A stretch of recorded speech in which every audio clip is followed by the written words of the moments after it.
President Trump meets with Vladimir Putin. Ocasio-Cortez Ortega says something really, really dumb. And Sacha Baron Cohen is back at it. I'm Ben Shapiro. This is The Ben Shapiro Show. I always screw up that lady's name, and I don't know why. Maybe it's just really long. Well, we'll talk about her in a little bit. First, I want to say thanks to our sponsors over at Boll & Branch. So, if you are not sleeping as well as you ought, that is because your sheets are not as good as they ought to be. And that is where Boll & Branch comes in. Everything Boll & Branch makes, from their bedding to their blankets, is made from pure 100% organic cotton. It means they start out super soft. They get even softer over time. You can buy directly from them. So you are essentially paying wholesale prices. Luxury sheets can cost up to $1,000 in the store. Boll & Branch sheets are only a couple of $100. I sleep on Boll & Branch sheets. They are amazing, and I love them. That's why we've thrown out all of our other sheets, and we only have Boll & Branch in the house. Even 3 U.S. presidents sleep on Boll & Branch sheets. Shipping is free. You can try them for 30 nights. If you don't love them, send them back for a refund. You're not going to want to send them back. There's no risk, no reason not to give them a try. To get you started right now, my listeners get $50 off your first set of sheets at bollandbranch.com, promo code Ben. That's bollandbranch.com, promo code Ben. Again, you get $50 off when you use that promo code Ben. It's BOLL and branch.com, promo code Ben. All of their bedding is ridiculously awesome. Their sheets are particularly great. And if you're looking for something that is breathable and yet soft, then Boll & Branch is for you. bollandbranch.com, promo code Ben. Get that $50 off your first set of sheets. Also, a reminder, our next episode of The Conversation is here tomorrow, Tuesday, July 17th, 5:30 p.m. Eastern, 2:30 p.m. Pacific. All of your questions will be answered by our own Andrew Klavan with our host, Alicia Krause. Our live Q&A will be available on YouTube and Facebook for everyone to watch. Only subscribers can ask Drew questions over at dailywire.com, so check out the pinned comments on this video for all the information. Once again, subscribe, ask Drew live questions tomorrow, Tuesday, July 17th, 5:30 p.m. Eastern, 2:30 p.m. Pacific. Join the conversation, ask Drew about how he does his hair in the morning. Okay, so President Trump has met now with Vladimir Putin. They met for about 2 hours this morning, and they spent a lot of the time talking about various issues, specifically about Russian election meddling. Now, Putin came out afterward, and he said, "We talk about election meddling, but I tell him I don't do it." And then President Trump comes out and he says, "We talked about it, and we talked about it very lengthily." And that was pretty much the only thing we found out from this meeting. And they spent an enormous amount of time talking specifically about the election meddling, and Putin says, "We did not do this." And President Trump said, "Well, I don't know whether they did or not, but we talked about it a lot." And everybody went crazy over it. Now, if all of that sounds a little bit anticlimactic to you, it's because it is anticlimactic, and people are taking away from it what they want to take away from it. So on the left, what they're taking away from this Trump-Putin summit is that Trump got jobbed, that Trump got played, that Trump basically made all sorts of concessions to the Russians that we won't find out about until later. But at least in terms of his language, he was very sycophantic. And in terms of his language, he was very sycophantic because President Trump has been consistently sycophantic with regard to Vladimir Putin for at least 3 years. Now, it is not true that his policy has been sycophantic, and this is where the left seems to go wrong. They seem to immediately connect everything Trump says with everything Trump does. But there is a massive problem with doing that inside this administration. President Trump very often acts like a free agent inside his own administration. He goes out and he says stuff. And then the people who do his policy behind closed doors, they do a policy that looks nothing like what he said. We've seen this over and over and over. We've seen President Trump say while he was a candidate that he wanted health care for all, and then as soon as he got into place, then all of a sudden his people were pushing a repeal of Obamacare. When President Trump was saying during the campaign he wanted to raise taxes on the rich, and then he passed a bill that did not raise taxes on the rich, it lowered taxes on the rich, among others, well, that was another example of the disconnect. Russia is the biggest disconnect, because President Trump says very nice things about Vladimir Putin on a regular basis, and then when it comes to policy, the U.S. will bomb Syrian air bases with Russian planes there. The U.S. will kill Russian mercenaries in Syria. The U.S. will arm the Ukrainians with deadly weaponry in a way that Obama never would have. So this massive disconnect is confusing a lot of people, but it does show that inside the United States, inside his own administration, there are a lot of people who are not taking his verbiage seriously. And I don't think Vladimir Putin is taking his verbiage seriously either. There seems to be a concept out there that Vladimir Putin is going to look at Trump and think, wow, that guy's a softie. He's a softie. I take over Lithuania now. That's not going to happen because Putin does not take his words all that seriously. It is also worth noting that in the first year and a half of their administrations, Bush and Obama were not much better when it came to signaling softness with the Russians. You remember George W. Bush got together with Vladimir Putin after 9/11, and he said he looked into Putin's soul, and he saw something magical there. Yeah, what he saw was Putin looking at taking over Georgia. And then Barack Obama in 2012 said he wanted to grant flexibility to the Russians, and then he proceeded to grant the Russians Crimea. So all of this talk about Trump is universally and strangely and in weird fashion pro-Russian, that may apply to his rhetoric, but it certainly doesn't apply to his policy. Now, when it comes to his rhetoric does kind of suck, right? So Trump has jumped into this meeting with Putin, And he suggests that the United States is responsible for the poor state of U.S.-Russia relations. He tweeted out this morning that U.S.-Russia relations have never been worse. He tweeted out, "Our relationship with Russia has never been worse, thanks to many years of U.S. foolishness and stupidity, and now the rigged witch hunt." Okay, well, that's not great, because none of that is true. The reason that our relationship with Russia sucks is because Vladimir Putin is a thug and a dictator who's attempted to expand his sphere of influence broadly across the region, everywhere from Iran to Kazakhstan. And you've seen President Putin, you've seen him seize power and keep himself in power for nearly 20 years over in Russia. At this point, it's not because of U.S. foolishness and stupidity alone. It's because of Vladimir Putin being Vladimir Putin. And it's not because of the rigged witch hunt, okay? It's not because the Mueller investigation is going after Trump. Now, in a second, I'm going to talk about how this plays in and why this makes people think that Trump is in the Russians' pocket. I don't think that's what's happening here. And I'm going to explain why the Mueller investigation plays into Trump's picture of Russia in just a second. But suffice it to say that that comment is really dumb, and it leaves people believing that Trump is much more pro-Russia in his policy than he actually is. And then Reuters asked Trump about that tweet, and Trump said, "We've all been foolish. We're all to blame. We have a chance to do some great things." And he highlighted stopping nuclear proliferation. He said, "The probe is a disaster for our country. There was no collusion." He said, "I think that we're all to blame on all of this." To show how bad this tweet was, the Ministry for Foreign Affairs for Russia tweeted out agreeing with it. Right? Russia tweeted out, "We agree. We agree." So Trump says, "It's our fault." And Russia says, "We agree." Now, let's be clear. If Barack Obama had said this, I'd be all over him. I'd be all over him. And so it would behoove me not to be a hypocrite. President Trump should not say such things because this is gross. Okay, when the President of the United States blames the United States for our conflict with Russia, that is just silly in every available sense. But I think what's really going on here is something else. So what's really going on here is that the President of the United States really, really, really does not like this Russian collusion investigation. And he thinks that because the Russian collusion investigation is a witch hunt against him, it is also a witch hunt against Russia. These are not the same thing. These are not the same thing. And this is where we go back to late on Friday last week, Rod Rosenstein, Deputy Attorney General, he announced there would be 12 indictments coming down of Russian citizens who'd been responsible for working to hack into the DCCC and the DNC and to the Hillary Clinton campaign. So Rod Rosenstein announced last week that we're not Republicans, we're not Democrats. This is just about going after people who violate the law. When we confront foreign interference in American elections, it's important for us to avoid thinking politically as Republicans or Democrats, and instead to think patriotically as Americans. And this is exactly right. Okay, Rod Rosenstein, for all the problems that you have with Rod Rosenstein, what he says here is exactly correct. I don't think that Russia colluded with the Trump campaign to skew the election away from Hillary Clinton. I do think that Russian sources attempted to hack into the election, the DCCC and the DNC. They attempted to screw with the election itself.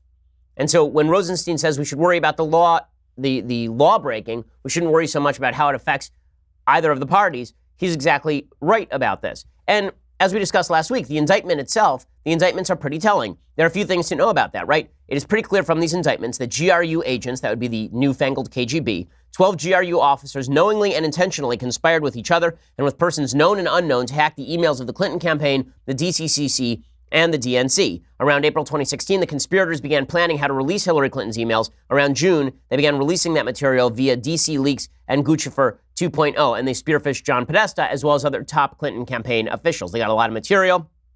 They also released some Republican material from 2015. The hackers created Guccifer 2.0. Roger Stone, who was very close with the Trump campaign, he repeatedly defended Guccifer 2.0. He seemed to be working with Guccifer 2.0, but that doesn't mean he necessarily knew that Guccifer 2.0 was actually the Russians, or that he was talking specifically with President Trump about directly interacting with Guccifer 2.0. Guccifer 2.0 was also working with WikiLeaks. According to the indictment, the conspirators also used the Guccifer 2.0 persona to release additional stolen documents through a website maintained by an organization that had previously posted documents stolen from U.S. persons, entities, and the U.S. government.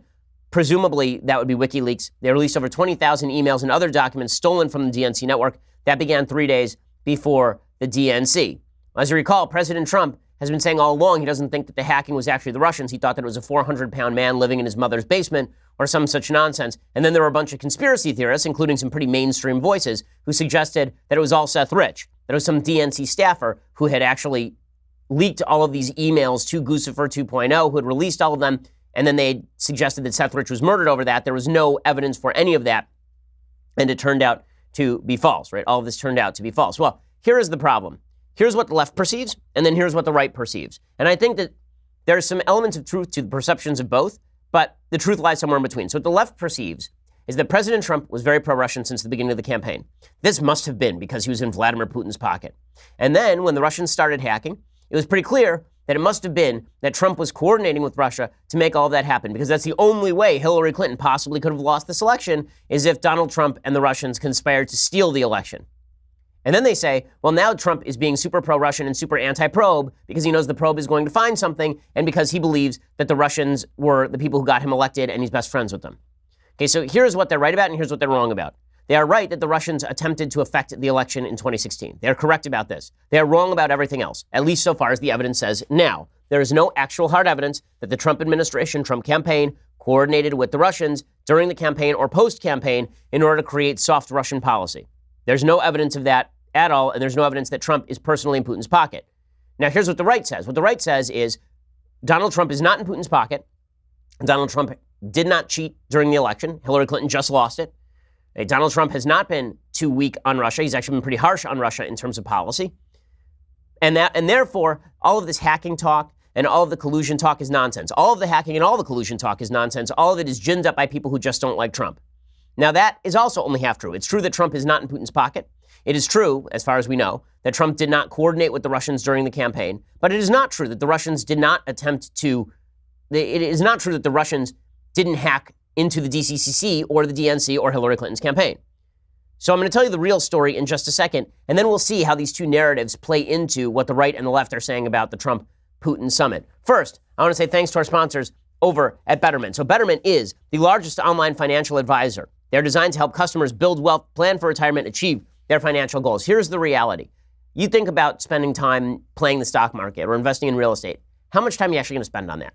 The answer is probably not a lot. And you're just going to stick that money in the bank, and it's going to sit there earning an extraordinarily low rate of interest. Well, this is why you need to talk to the folks over at Betterment, because these are the financial advisors that you need. At Betterment, hidden costs are nowhere to be found. They charge these really low fees. No matter who you are, how much money you invest, you get everything for one low, transparent management fee. And they are a fiduciary, which means they make recommendations in clients' best interests. They're not incentivized to recommend certain funds. They don't have our own investment products to sell. Right? Betterment offers personalized advice, a suite of tools to help you know whether you're on track to hit your investing goals or get the retirement that you want. And when you need it, their tools and guidance can help you get on track. I have a financial advisor. You should too. The folks over at Betterment really know what they're doing. Listen, investing always involves risk, but these are some of the people who can help mitigate that risk and manage that risk. Ben Shapiro Show listeners can get up to 1 year managed for free. For more information, go to betterment.com/Shapiro. That's betterment.com/Shapiro. That's betterment.com/Shapiro. There's an online financial advisor that will help you manage your money. Betterment.com/Shapiro. Reach those retirement goals,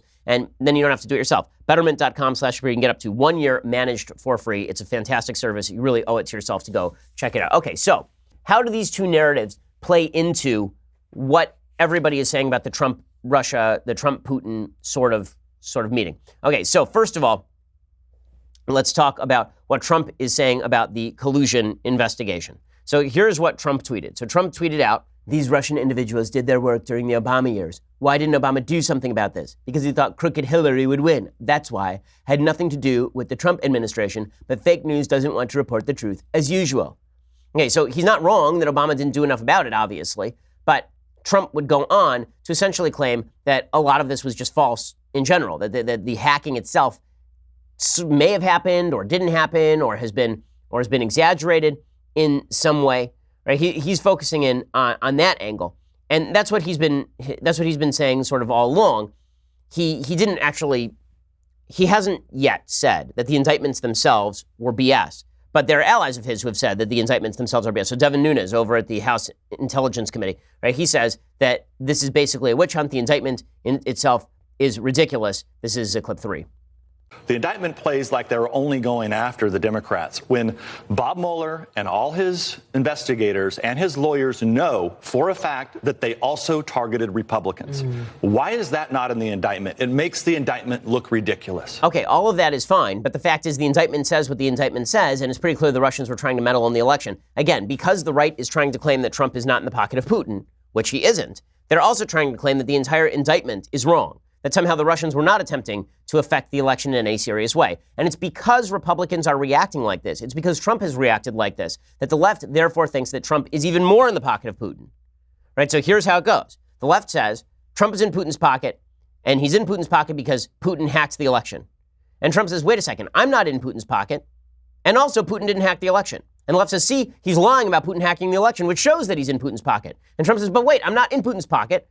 And you're the ones who are claiming he hacked the election, so why am I supposed to believe you? And so you see how this goes around and around in a circle. Now, the real answer is Putin did attempt to affect the election, and Donald Trump is not in Putin's pocket.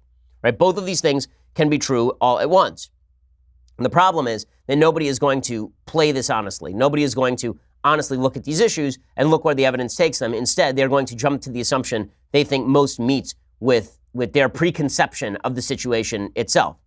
Now, all of this was exacerbated by the run-up to the Russian meeting. So in the run-up to the Russian meeting, President Trump started signaling that he was anti-EU. He'd spent the NATO meetings talking about the shortcomings in NATO, and a lot of people were saying, well, this is signaling weakness to Vladimir Putin. First, I do have to note that if there's a group of people who can make President Trump look wonderful, it is his protesters. So this is a group of protesters, apparently, over the weekend who decided to take on President Trump. I guess this was in London or San Francisco.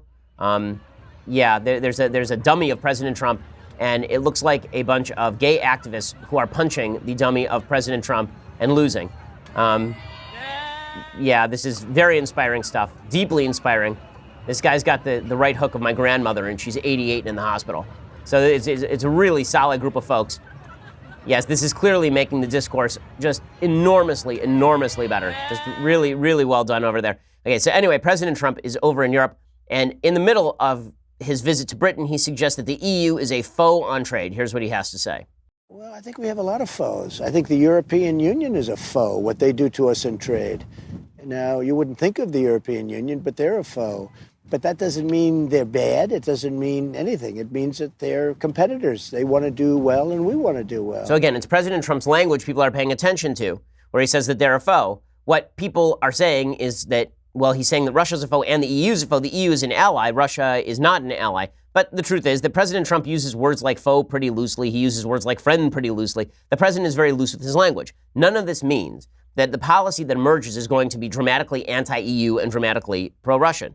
And, President Trump, I think, had the most accurate take on this meeting in Helsinki. Frankly, he didn't expect much to happen at all. Here's what he had to say. I don't expect anything. I frankly don't expect. I go in with very low expectations. I think that getting along with Russia is a good thing. Okay, so he goes in with low expectations and getting along with Russia is a good thing, and nothing came out of it, right? So all we know today is that nothing really came out of these meetings. President Trump said a lot of words. A lot of people are angered by those words. That is, I think it is fine to be angry at the stuff that President Trump says in the same way that it was fine to be angry at what Obama said. The difference is that Trump says stuff and it doesn't mean a lot very often. When President Obama said things that were anti-American, it usually manifested as policy. When Obama went around the world and did his apology tour, that manifested in military cuts, an attempt to reduce America's influence around the world. When President Trump goes around and says, we're all to blame for 2016, when he goes around and he says, well, when it comes to Russia-American relations, we all carry a little bit of blame. When he says that kind of stuff, is it gross? Is it off-putting? Yes. Does it manifest as policy? Not really. Remember, this is the same guy who said twice in the last 3 years that the United States kills people in the same way that Russia kills people. Has that manifested in anything like a soft policy with regard to Russia? And the answer, of course, is no. And it's this massive disconnect people are having a real problem with. That Trump says things that are very egregious often, and when it comes to actual policy, the policy's pretty good. And this has been true pretty much across the board in many, many, many ways. This has been true.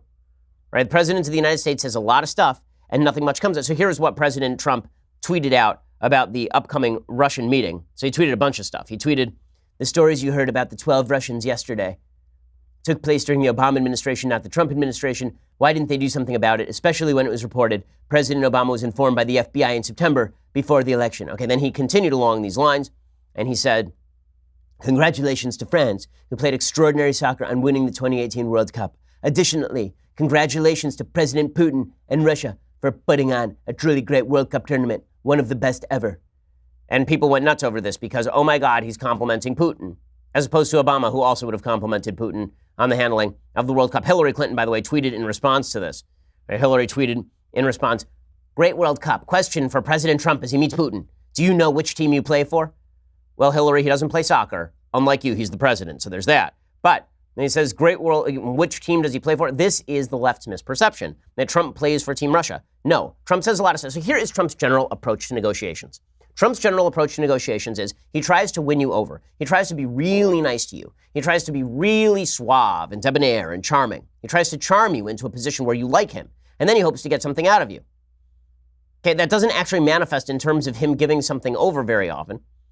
This is what people are just going to have to deal with the fact that Trump says a lot of crap. He says a lot of stuff that I don't like and that I find morally off-putting. But when it comes to policy, it doesn't manifest all that often in policy. And you can tell that from the actual policy. But his tweets are, but we do have to note when his tweets are bad. So here are the rest of his tweets.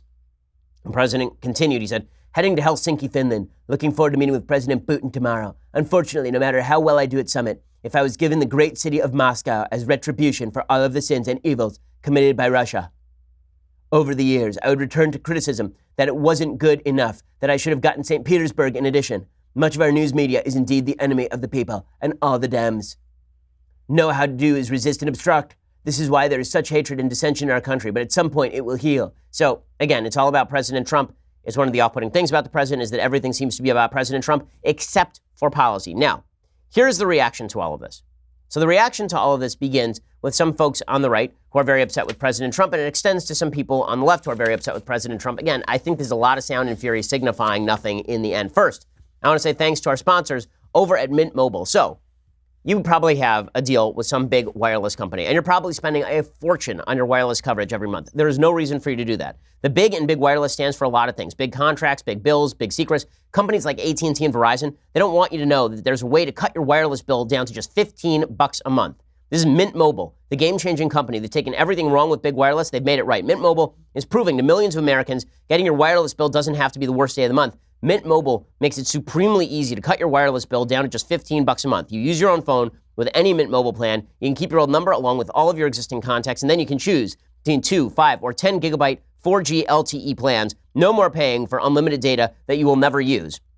And because you're not paying for unlimited data that you're never going to use, you get a much, much cheaper price. By the way, the coverage is just the same as it would be with one of these major carriers because my understanding is that they work with one of these major carriers to ensure the coverage. Every plan comes with unlimited talk and text so you can safely annoy your friends and loved ones. And if you're not 100% satisfied, Mint Mobile has you covered with their 7-day money-back guarantee. So you can try it, see if it works out for you. Outfox that old wireless bill. Start saving with Mint Mobile. To get your new Mint wireless plan for just $15 a month plus free shipping on your Mint Mobile SIM card, go to mintmobile.com/Ben. That's mintmobile.com/Ben. Mintmobile.com/Ben. And cut that wireless bill to $15 a month. Save yourself hundreds of bucks a year. Get free shipping on your Mint Mobile SIM card. Mintmobile.com/Ben. Go check it out right now. It really is a fantastic way to save money. Okay, so people don't actually understand that what President Trump says and what he does are two very, very different things. And so people are responding in, I think, rightly outraged fashion over President Trump's language because no president of the United States should be saying the kind of things about America in relation to Russia that the president of the United States has been saying. And I understand there are a lot of Trump fans who say, well, really what he means is that Barack Obama's policy with Russia was bad. Or really what he means was George W. Bush's policy with Russia was bad. The reality is no matter how bad American policy has been, and it usually has been bad in terms of weakness, not in terms of strength, the only way that you are going to be able to confront Vladimir Putin is by confronting Vladimir Putin. It's not going to be done with kissing his ass. It's certainly not going to be done by blaming America for Putin-America anger or dissension, because the reality is that Putin's been doing this since he got into office. But apparently, President Trump said that we've had a bad relationship with Russia, but that all changed about 4 hours ago when he got in a room with him. I mean, this is the same thing that President Trump said about Kim Jong-un. You remember this. He went over and met with Kim Jong-un. Some of us were critical of that meeting, saying that meeting was counterproductive and useless, and that, in fact, it was elevating Kim Jong-un on the world stage. And then President Trump came back and he tweeted out that we no longer had to worry about a nuclear North Korea, which, of course, was very, very silly. But did America's policy on North Korea change in any massive way? Not really, and the same thing is happening with regard to Russia. This is why John Huntsman, who's the U.S. ambassador to Russia, he says, listen, it's highly unlikely that Trump is going to recognize annexation of Crimea or something. You can't rule out the possibility he might recognize Russia's annexation of Crimea? Highly unlikely. Crimea was a violation of international law. We all recognize that. That's U.S. policy. Okay, so none of this is going to manifest in terms of policy. Like, again, Trump keeps saying these things, and they're really, really dumb, and they're really, really ridiculous. But I'm not sure I'm really not sure that it has any real ramifications. Again, I don't think that's me grasping at straws here. I think that there is a massive disconnect between the stuff Trump says and the stuff that Trump does in his office. I think that the president of the United States has so many things. By the way, President Putin presented President Trump with a soccer ball from the World Cup. So that's really exciting. I'm sure that, and then Putin said to Trump, the ball is in your court. Seriously. It's just yuck. Apparently, Trump criticized the focus on his campaign, and Putin apparently ripped on the indictments themselves. And again, none of this is good. All of this is really bad. Putin said, as for who to believe, who you can't believe, can you believe it all? You can't believe anyone. So that's really great. All of this is just spectacular. So again, I keep saying it over and over because I don't think anything is changing here. Trump says a lot of crap. There are only two ways to read this. Either what Trump says matters or what he says does not matter. If what he says matters, he said a lot of bad stuff today. If what he says does not matter, then who cares what he says? And I think in reality, it doesn't matter a whole lot. I really don't think that John Bolton, I think the people who actually implement policy ignore President Trump a lot of the time. Yeah, I'm not somebody who believes that, having been to the White House, I do not believe that President Trump is sitting there playing 4D chess upstairs, micromanaging the workings of the cybersecurity profile under the DHS. I really don't think that's what's happening here. But we'll have to see how it plays out in terms of policy. It's just the president should not be saying these types of things. They should. Okay, so meanwhile, the Democrats are gearing up for 2020, and they are very, very much in love with a particular set of candidates. Joe Biden apparently wants to make a comeback at age 83. He's actually going to be 78, I guess, in 2020. And he says that President Trump's immigration policies make him ashamed. About these poor kids on the border. Can I just ask you then, how does that make you feel? If you and your administration... Shame. Ashamed. Makes me feel ashamed. I really mean it. I mean, it's... and I'm proud of the response of the American people, Democrat and Republican. This is not America. This is not who we are. Okay, so this is going to be Biden's routine. The It's Not Who We Are routine is going to come back with a vengeance. And the reality, of course, is that a lot of these policies were implemented under President Obama in the first place. But the favorite of the left is not, in fact, Joe Biden. The favorite of the left is Anastasia Ocasio-Cortez. I'm going to get her name right this time. I always screw it up. And I'm not sure why that is. It's just a very long name.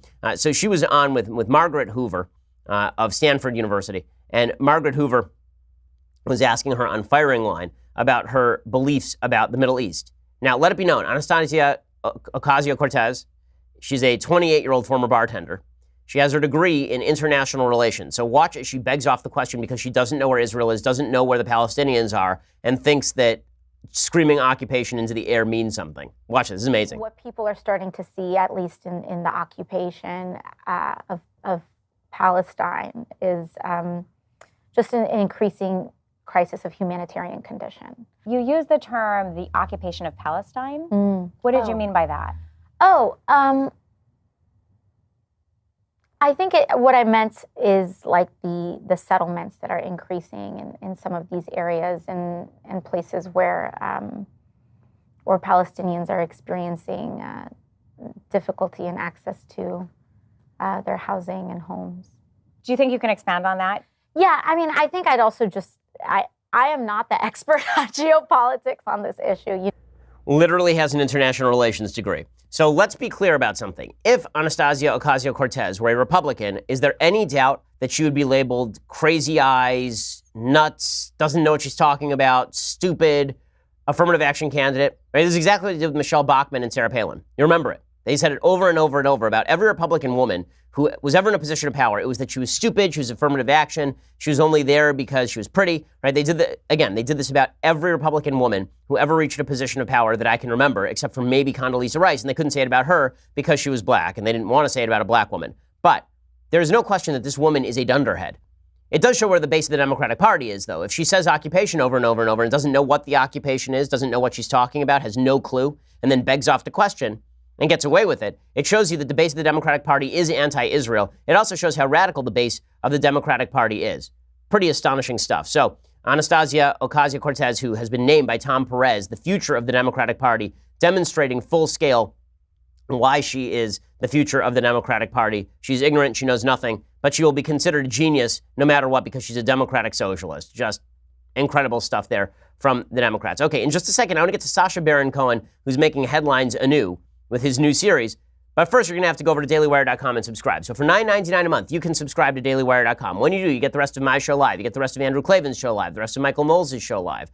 Also, you've probably heard by now, I'm taking the Ben Shapiro show live this August to audiences in Dallas and Phoenix. You should know we have now sold out of our general admission tickets for Dallas. We're opening up the very last 800 seats available. We are almost sold out of our event in Phoenix. If you haven't gotten your tickets yet, you should get them now, or else you could miss out on the event entirely. So go over to dailywire.com/events to ensure that you've got all of that. Also, reminder, YouTube has manipulated the subscription feed to curate your choices. It means that users may not be notified if our channel goes live, even if you subscribe to the channel already. In order to make sure you receive notifications for our live videos, you should not only subscribe to Daily Wire on YouTube, but also ring that little bell so you know when we post new content. When you subscribe, by the way, get the annual subscription, not the $9.99 a month one. You want the better one. You want the $99 a year one, which brings you this. The Leftist Tears Hot or Cold Tumbler, the very greatest in all beverage vessels. Go check it out right now, and you will not be disappointed. We are the largest, fastest growing conservative podcast in the nation.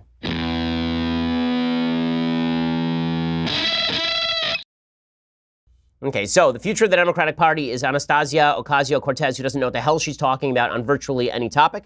That's very exciting. Joe Biden wants to run. That dude's basically dead, so that's pretty exciting as well. The other candidates who are being talked about are people like Kirsten Gillibrand and Elizabeth Warren and Cory Booker, none of whom are deeply inspiring. I would say at this point, the front runner would probably have to be Biden if Obama endorses him. If Obama does not endorse him, then the front runner is likely somebody like Elizabeth Warren, who is deemed to be sort of the Bernie Sanders double, except she's female and empowered. Right, so that's very exciting. Also, she has Native American background, as we keep hearing. Meanwhile, folks in the media are very, very excited because Sacha Baron Cohen is back. Now, Sacha Baron Cohen can be really, really funny. If you ever watch any of the Ali G show, it's extremely, extremely funny. Well, now he has a brand new show, and this show is basically punking Americans, right? The show is called Who is America on Showtime, and it's essentially him going to a series of Americans, mostly on the right wing, and trying to make them look foolish. It's sort of like he did in Borat, where he went down south and then walked into churches where people were speaking in tongues and made them look stupid, and then did that routine where he went into a bar and started singing Throw the Jew Down the Well, because obviously everybody in the bar was an anti-Semite. And this is the stuff that Sacha Baron Cohen does. Well, this time he posed as an Israeli former Mossad agent who wanted to start a pro-gun program in the United States, arming 4-year-olds. And he got a bunch of Republican congressmen to talk about how wonderful this idea would be. He couldn't get Matt Gaetz, right? Matt Gaetz was smart enough to avoid it, but there were a few other Republicans who got sucked into it. Typically, members of Congress don't just hear a story about a program and then indicate whether they support it or not. The intensive 3-week kindergarten course introduces specially selected children from 12 to 4 years old to pistols, rifles, semi-automatics, and a rudimentary knowledge of mortars. In less than a month, a first grader can become a first Grenadier. Okay, so all of this is a little bit inherently funny, getting all of these Republicans on record saying that they want to teach young children how to use grenades, right? All of that's is inherently funny, but I will point out that it is actually extraordinarily easy to do this. It's very, very easy to get people to say stupid things when they believe they're saying something that they're not saying. So here was Joe Walsh's explanation. He's a former Illinois congressperson, and he was on He was with Sarah Palin and Roy Moore, stuck in this Who is America series. And here's what Walsh said. He said, Cohen is a funny guy because he gets people to say stupid things. He gets people to say stupid things because he lies to them. So here's what Walsh says. So Walsh explains that he was invited by Cohen to go on some Israeli TV station to get an award. He says, after they conducted an interview, they had me read off a teleprompter talking about some of the innovative products that Israel invented. Then they had me read about this 4-year-old child in Israel who, when a terrorist entered his classroom, somehow he grabbed the terrorist gun and held the terrorist at bay. And that was an example of how Israel trains and arms preschool kids on how to use firearms, and boy, shouldn't we do that in America. He said as he read it, he thought, well, this is kind of crazy, but it is Israel, and Israel is strong on defense. And he said, later we found out this whole thing was made up. He said he didn't realize until 3 a.m. the next day he'd been duped. He reiterated on Twitter Sunday that he didn't believe that we should train and arm kindergartners, and then he urged people to boycott Showtime. And he says that they gave him a fake award, and he shows what the award says, and it says Shivim l'Shivim, 70 at 70, for significant contributions to the state of Israel. So basically, it was they got him in a mood to believe that he was with friends, and then they told him what to say off a teleprompter. And they did this with a series of people. Now, before you think, well, he's an idiot, he shouldn't have fallen for that, understand that you would have fallen for the same thing in all likelihood. The chances that you would not fall for that sort of prank are extraordinarily low. And that doesn't mean that Sacha Baron Cohen did anything deeply wrong in pranking people like this. He did something deeply wrong if he posed as a wounded soldier with Sarah Palin. I'm not sure that he did something deeply wrong posing as an Israeli Mossad agent to trick Joe Walsh. But it does demonstrate that you want to know why it is, really, you want to know why it is that so many folks on the right are deeply skeptical of the media and don't actually want to have open interviews with people in the media because they feel like this every time they sit down with them, it's a trap. Every time you sit down with somebody who's an unfriendly, it's a trap. There's a reason that President Trump announced that he would be giving his first interviews after all of this was over to Tucker Carlson and Sean Hannity. He wants to sit down with friendlies. And the reason for that is you really do have to vet the people you sit down with. And if you don't trust them, you don't sit down with them in the first place. Because otherwise, you may very well end up in a situation just like Sacha Baron Cohen's. Now, is it good for the country that Sacha Baron Cohen is doing all of this? I'm not sure that it is, just in the sense that do you really think that all of these Republicans are actually going to vote for that sort of a bill? What's the point of this? If the point of this is to say they can trick Republican Congress people into saying dumb things, I mean, I don't think you need a trick to make Republican Congress people say dumb things. They do it on a fairly regular basis. But if the idea here is that Republicans actually support this sort of stuff, that what they are actually going for here is arming 4-year-olds, that that's really where their heart lies, then I think that it's all it contributes to is a cynicism about politics that is unwarranted. I do not think many politicians on the right are walking around actively promoting the idea of 4-year-olds with guns any more than I really think that there are a lot of politicians on the left who are actively promoting the idea that we're going to take children away from their parents if you don't teach them about transgenderism.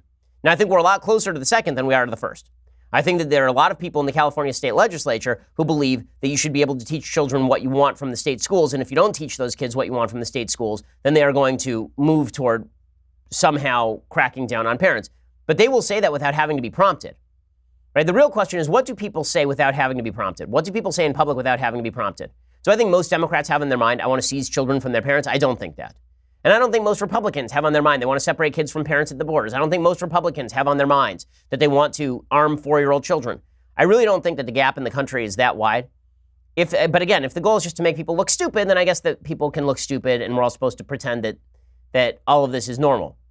It's the reality is our system was built for a lot of interplay. Our system was built to weed out stupid ideas. Our system was built by people who are proposing their own legislation, not being duped into proposing legislation by people like Sacha Baron Cohen. And so the left's glee about this, that really what gun owners want is to arm 4-year-olds, is really, I think, overwrought in a pretty significant way. So when people say, this is America, no, this isn't America. This is a guy pranking America. Okay, and legitimately, you can do this with pretty much anyone. It's really not all that hard. Okay, in just a second, I want to explain one of the ways in which some false research has now become part of the American lexicon.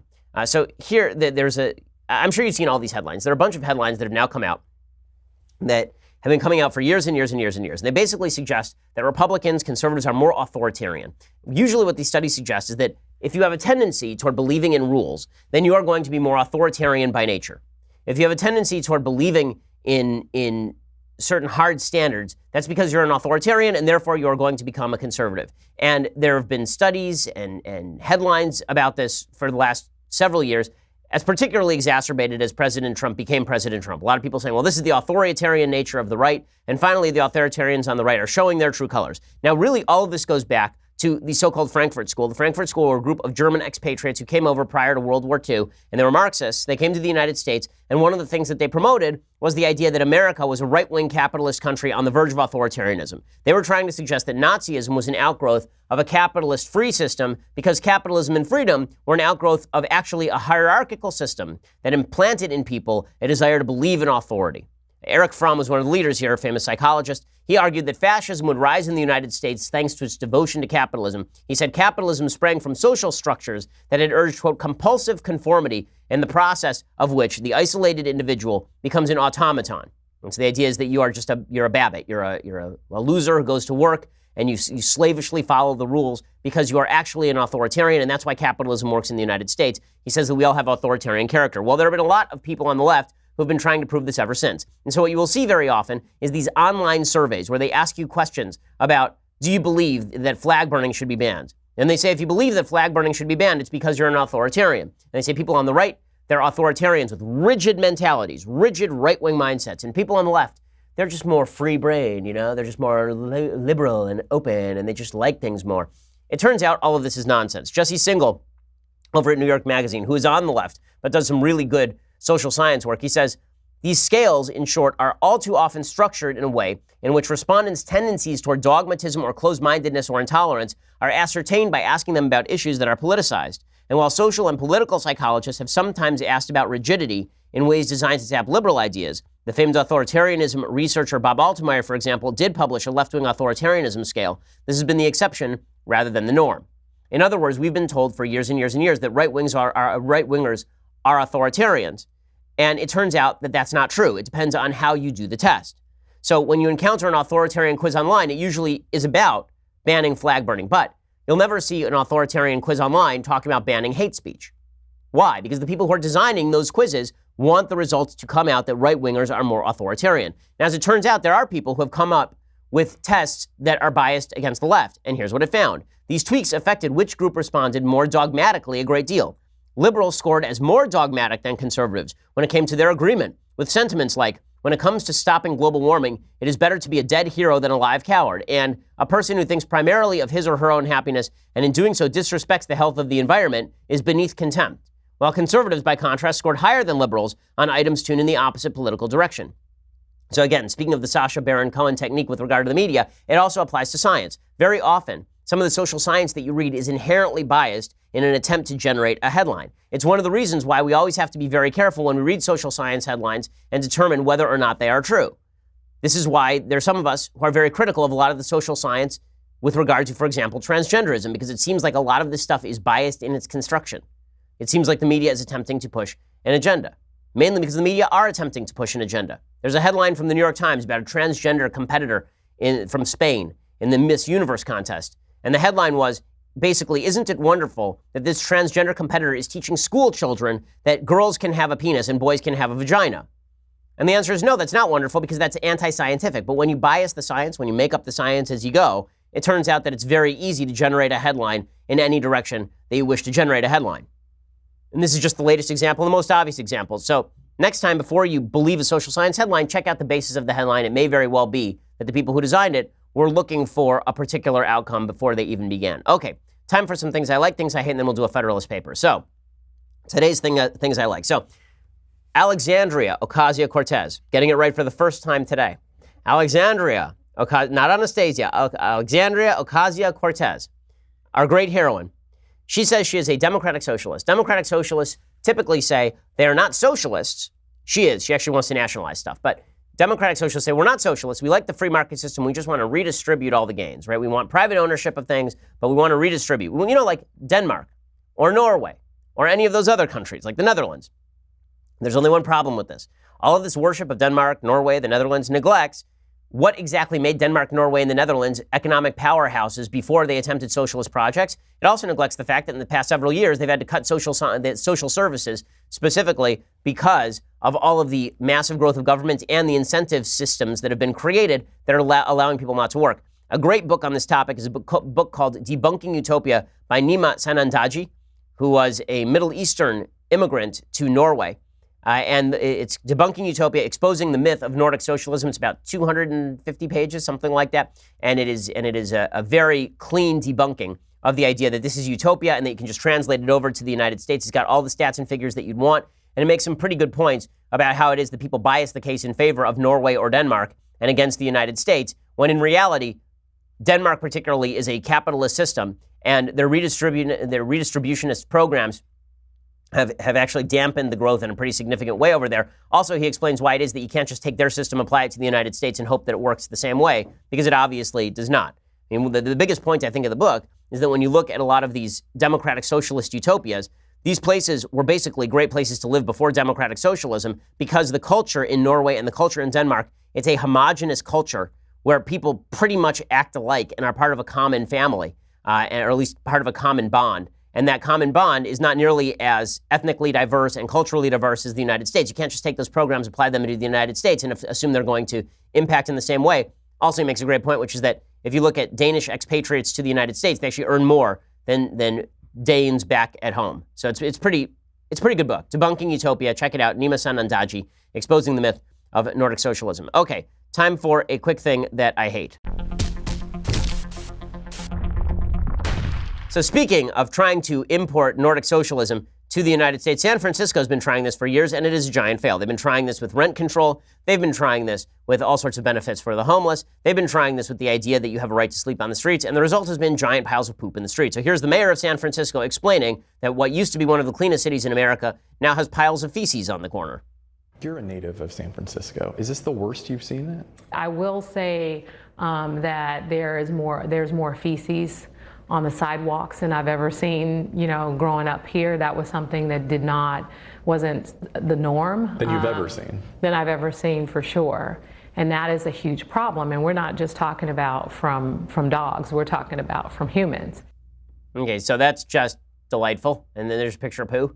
So glad we could all experience that NBC Bay Area. But you can experience that every day in San Francisco, thanks to leftist governance. So well done there over in San Francisco. Okay, other things that I hate. Okay, so the New York Times says that homophobia is bad. Because homophobia is bad, right? You shouldn't just assume that because someone's gay, they've done something terribly wrong in terms of their lifestyle, right? You shouldn't just assume that homosexual people are bad, and you shouldn't use gay as a slur, right? If you're a kid on a playground, you certainly shouldn't look at another kid and say, hey, you're gay, and what you mean is something bad by it. You should never do something like that, unless you're the New York Times making fun of Trump and Putin. So they actually released this video over at the New York Times, and it is pretty astonishing they thought this was okay, but they did.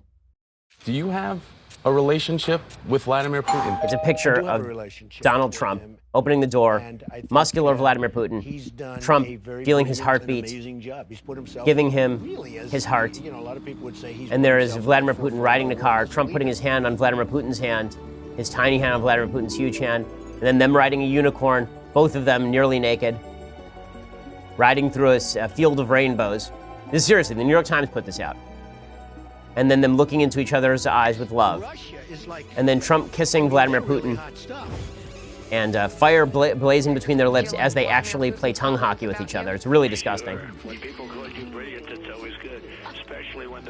Okay, and so that's the New York Times' take on this. So homophobia, totally fine as long as it's about Donald Trump. Amazing. You remember when Stephen Colbert did the same thing, right? He said that Donald Trump was being used by Vladimir Putin as his bleep holster, meaning his genital holster, and that was totally fine. So you can make jokes about gays and about homosexuality so long as you're doing it about Republicans. That's the way this works. So well done, left. You're not hypocritical in any way. Okay, finally, a Federalist paper. So our politics has become rather degraded and silly.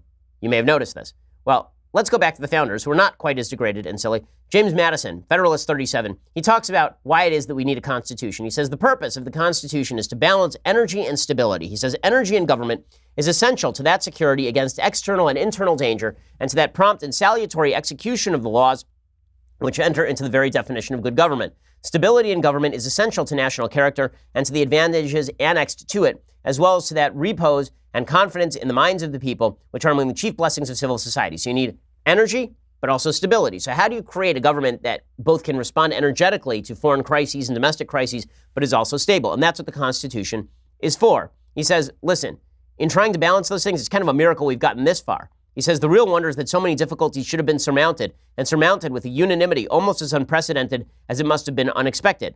It is impossible for any man of candor to reflect on this circumstance without partaking of the astonishment. And this is exactly right. When you have a group of people who are put together on earth by the Almighty at a certain point in time to create a system that was durable enough to withstand Barack Obama and Donald Trump, right? A system durable enough to withstand the Democrats and the Republicans of today, you have to admire that system in a pretty major way. And it was a system that was created by compromise, and a system that was created by gridlock, and a system that was designed to check the worst impulses of people. So I'll remind folks, Donald Trump said a lot of bad things today in that press conference with Vladimir Putin. The fact of the matter remains that this is a very durable form of government, and while everybody should be concerned about that sort of language, when it comes to actual foreign policy, the United States has done pretty well over the past couple of centuries, and I don't think one press conference is going to change that. Okay, we'll be back here tomorrow with all the latest. I'm Ben Shapiro. This is The Ben Shapiro Show.